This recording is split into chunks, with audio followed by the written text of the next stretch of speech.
Hello students, welcome back in numerical session. तो अगला numerical जो हमारा है वो ये है, the force between 2 point charges kept in vacuum is 18 Newton.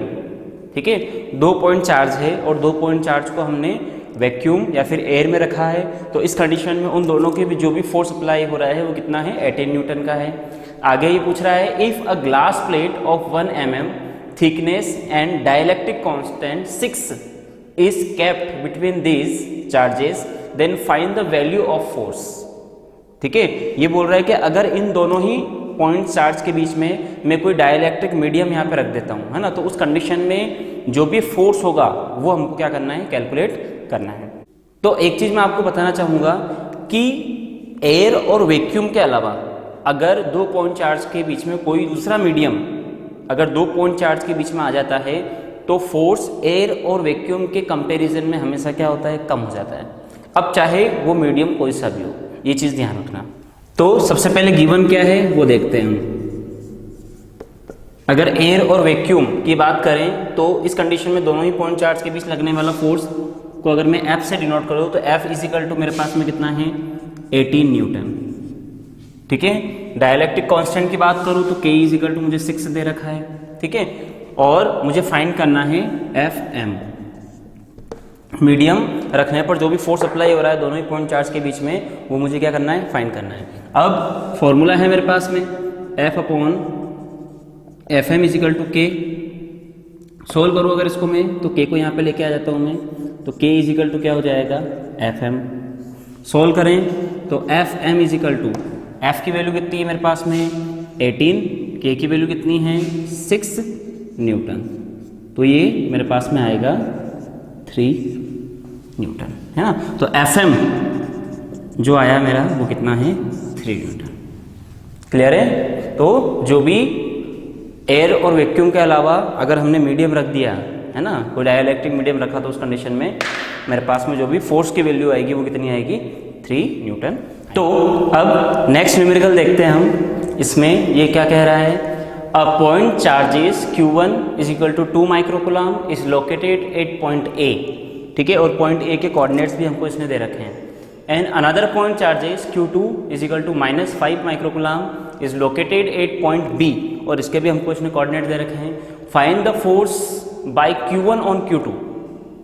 ठीक है, 2 पॉइंट्स है मेरे पास में जहाँ पर 2 चार्ज रखे हुए हैं। ठीक है, और इनके कुछ कोऑर्डिनेट्स भी दे रखे हैं मुझे। अब ये बोल रहा है कि इन दोनों के बीच जो भी फोर्स अप्लाई हो रहा है वो हमको क्या करना है, फाइंड करना है। ठीक है, तो इसको पहले डायग्राम से समझने की कोशिश करते हैं हम।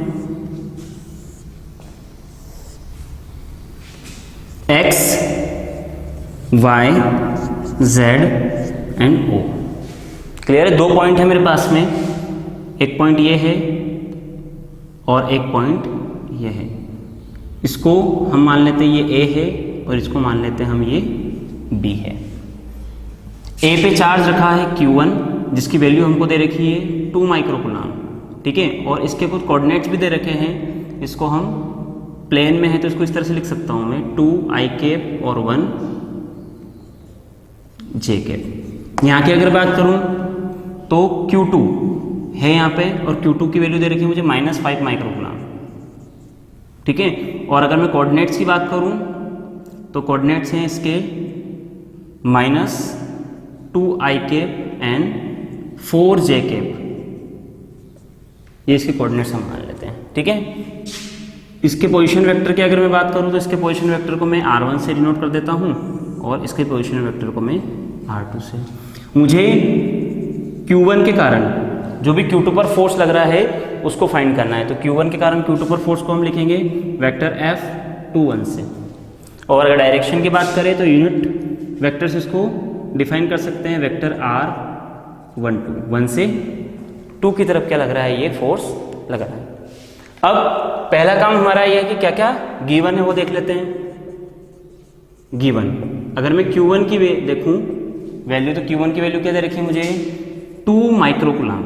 इसको अगर मैं कूलम्ब में चेंज करूँ तो 2 × 10⁻6 कूलम्ब। और अगर मैं Q2 की बात करूँ तो Q2 दे रखा है मुझे -5 माइक्रोकूलम्ब। इसको कूलम्ब में चेंज करें तो -5 × 10⁻6 कूलम। तो ये हमको दे रखा है, फाइंड करना है हमको Q1 के कारण जो भी Q2 पर फोर्स लग रहा है वो हमको फाइंड करना है। अगर डायग्राम से मैं देखूं तो vector R1 is equal to 2i cap plus 1j cap, और अगर मैं R2 की बात करूं तो R2 है मेरे पास में -2i कैप और प्लस 4j कैप। क्लियर है यहाँ तक?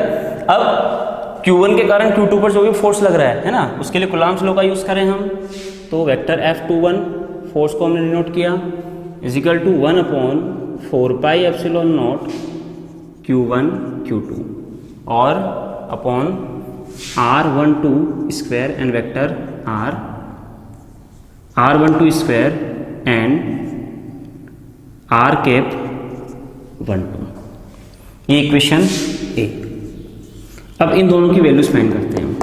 अगर मैं वेक्टर R12 को फाइंड करना चाहूँ तो वेक्टर R12 को डायग्राम से फाइंड कर सकता हूँ, ये होगा R1 माइनस R2, और इसकी वैल्यू अगर देखें यहाँ पर पुटअप करके तो ये हो जाएगा 2i cap plus 1j cap minus 2i cap plus 4j cap.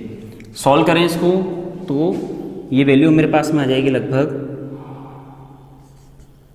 Vector R1 minus vector R2 is equal to minus minus plus, तो हो जाएगा 4i कैप, ये माइनस हो जाएगा, ये प्लस तो हो जाएगा -3j कैप। तो ये मेरे पास में वैल्यू आ गई R1 माइनस R2 की। अब अगर मुझे इसका मैग्नीट्यूड फाइंड करना है तो मैग्नीट्यूड कैसे फाइंड करते हैं? फॉर्मूला होता है हमारे पास में मैग्नीट्यूड फाइंड करने का is equal to x square और प्लस वाई स्क्वायर, तो ये हो जाएगा 4i स्क्वायर, तो 1 होता है, तो 4 स्क्वायर माइनस माइनस प्लस हो जाएगा ये मल्टीप्लिकेशन करने के बाद, तो ये 3 स्क्वायर। सॉल्व करें इसको तो R1 vector minus R2 mod is equal to ये हो जाएगा 16 प्लस 9, ये हो जाएगा √25 एंड 5। तो यहाँ पर R1 माइनस R2 की वैल्यू मेरे पास में ये आई है, ठीक है। अब यहाँ पर अगर इसकी मैं वैल्यूज पुटअप करूँ तो फ्रॉम इक्वेशन ए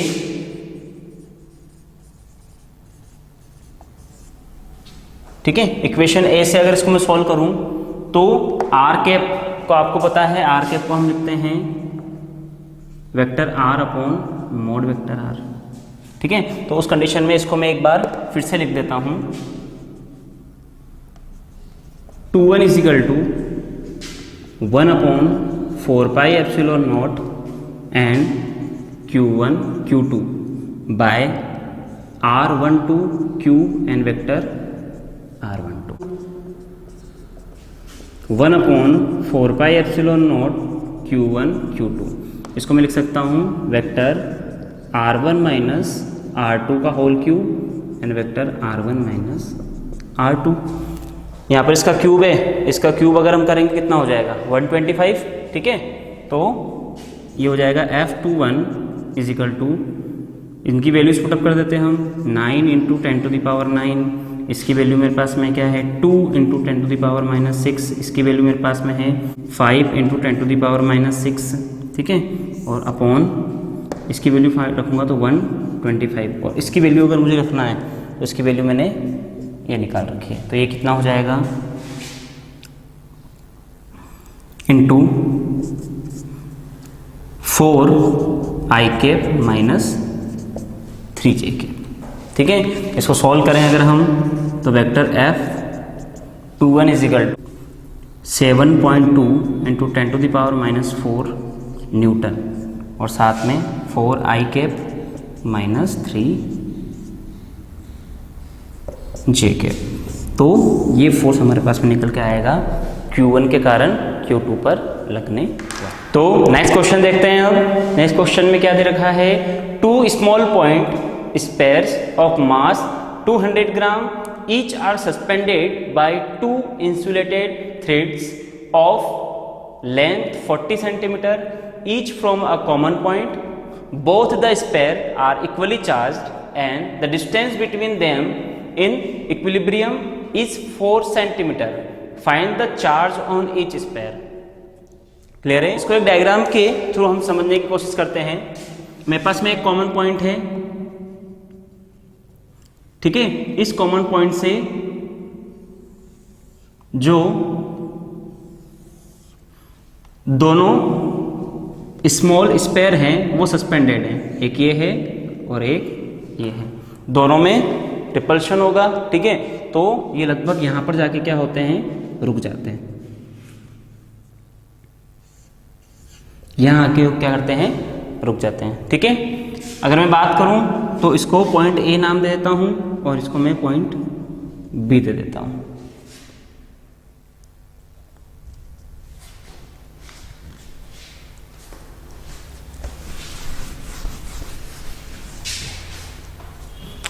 मेरे पास में एक कॉमन पॉइंट है, ठीक है, और इस कॉमन पॉइंट से एक इंसुलेटेड थ्रेड की सहायता से हमने इनको क्या किया है, सस्पेंडेड कर रखा है या फिर लटका रखा है, ठीक है। चार्ज की बात करूँ तो इस पर मैं मान लेता हूँ क्यू चार्ज है और उस पर भी क्या है, क्यू चार्ज है, ठीक है। ये जो डिस्टेंस है ये इन्होंने बताई है कि 4 सेंटीमीटर है, ठीक है, और इसको मैं मान लेता हूँ x के बराबर, ठीक है। तो ये हो जाएगा x/2 और ये हो जाएगा x/2। अगर इस इंसुलेटेड थ्रेड की मैं बात करूँ तो इसको मैं स्मॉल l ले लेता हूँ और ये है 40 सेंटीमीटर।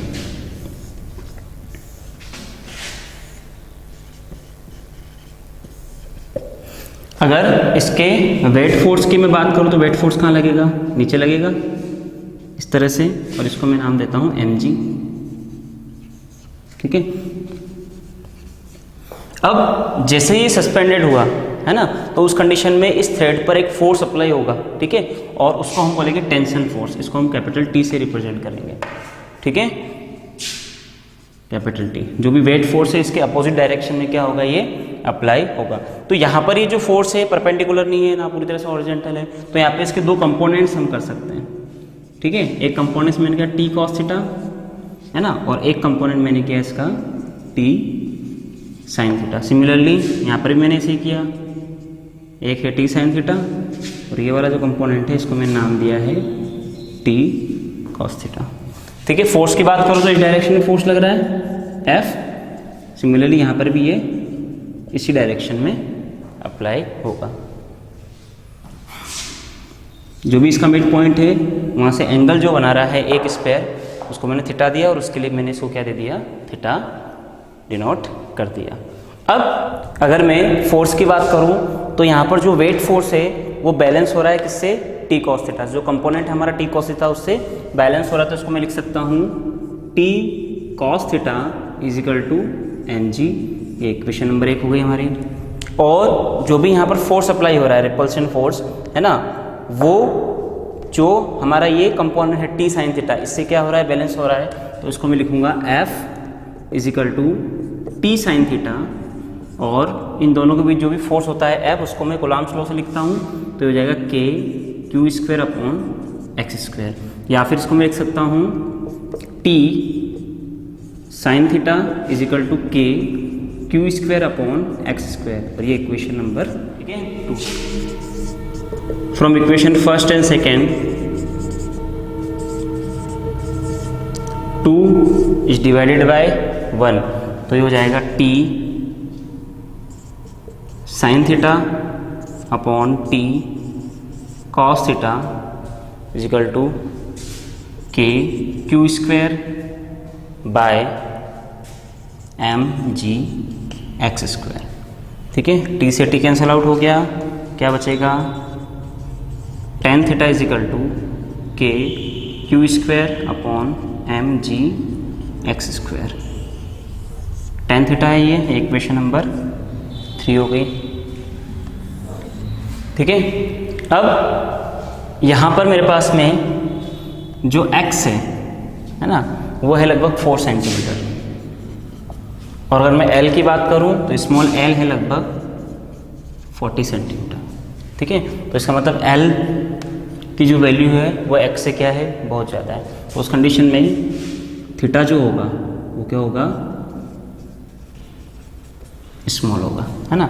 थीटा अगर स्मॉल है तो मैं इस कंडीशन में जो भी टेन थीटा है इसको साइन थीटा के बराबर लिख सकता हूँ। Sine theta is equal to क्या होगा, इस ट्राइंगल से परपेंडिकुलर अपॉन हाइपोटेनस, तो ये हो जाएगा मेरे पास में, परपेंडिकुलर है मेरे पास में x/2 एंड हो जाएगा l, इसको हम लिख सकते हैं x अपॉन 2l। ये equation number 4। From equation 3 and 4 इन दोनों ही इक्वेशन से मैं टेन थीटा की जो वैल्यू इनको इक्वल कर सकता हूँ। तो ये हो जाएगा k q² upon m gx² is equal to x/2l। Value find करना है मुझे q की। ठीक है, तो q की वैल्यू फाइंड करें हम, तो q² इज इक्वल टू ये हो जाएगा mgx³ अपॉन 2kl और q is equal to root mgx³ upon 2kl। ठीक है, और वैल्यूज़ मेरे पास में m की वैल्यू है। ठीक है, m की वैल्यू क्या है मेरे पास में 200। m की वैल्यू की अगर हम बात करें तो m की वैल्यू क्या है मेरे पास में 200 ग्राम। इसको हम चेंज करें किलोग्राम में तो 0.2। उसके बाद g की वैल्यू, g कितना होता है 9.8 होता है। उसके बाद x की वैल्यू आपको दे रखी है, x इज इक्वल टू मेरे पास में है 4 सेंटीमीटर, तो हो जाएगा 4 × 10⁻² मीटर। l की वैल्यू 40 सेंटीमीटर है, 0.4 मीटर। ये सभी वैल्यूज़ को जब मैं यहाँ पे रखूँगा और k की वैल्यू है मेरे पास में k इज इक्वल टू 9 × 10⁹। ये सभी वैल्यूज़ को जब मैं यहाँ पे पुटअप करूँगा, है ना, तो मेरे पास में आंसर आएगा 1/1.74 × 10⁻14। ठीक है, और इसको जब आप सोल्व करोगे तो आपका आंसर आएगा 1.32 × 10⁻7। तो ये आपके Q की वैल्यू होगी। क्लियर है। तो नेक्स्ट क्वेश्चन है हमारे पास में, 2 point charge 9e and 4e are located at a distance small r from each other. Where should another charge small q be placed on the line joining the two charges so that they are in equilibrium? ठीक है, दो charge है हमारे पास में, उन दोनों ही चार्जों के बीच हम किसी एक दूसरे स्मॉल q चार्ज को रख रहे हैं, है ना, और ये पूछ रहा है कि इसको हम कहाँ पे रखें जिससे हमारा ये जो 2 पॉइंट चार्ज है वो किस में रहें, इक्विलिब्रियम में रहें। तो हम डायग्राम ड्रॉ करते हैं।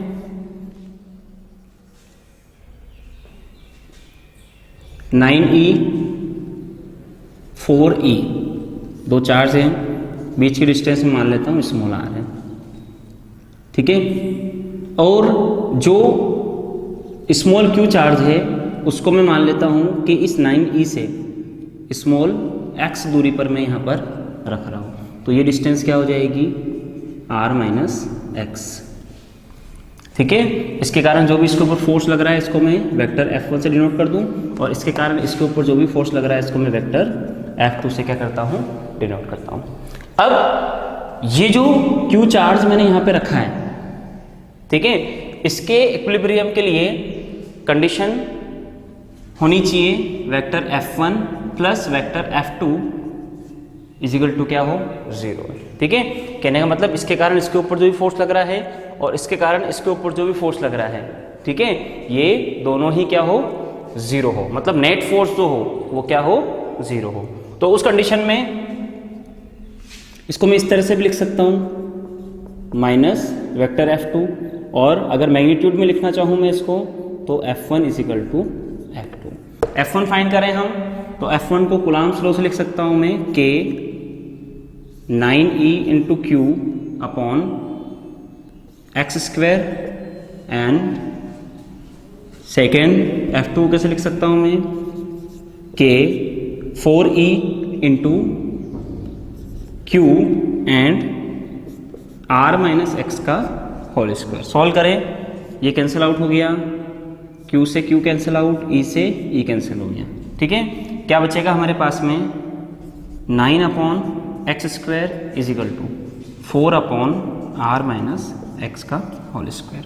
इस पूरे का रूट निकाल सकता हूँ मैं, तो ये हो जाएगा 3 upon x is equal to 2 upon r minus x, cross multiplication करें 3r minus x is equal to 2x, 3r minus 3x is equal to 2x, या फिर 3r is equal to 5x, और x निकालना है मुझे, तो x is equal to क्या हो जाएगा, ये 3/5 इंटू r। तो इस स्मॉल q चार्ज को मैं कहाँ रखूँगा, 3/5 r डिस्टेंस पर रखूँगा। ठीक है, क्योंकि इसी को मैंने क्या माना था, x है ना, और x की वैल्यू हमने यहाँ पे फाइंड की है।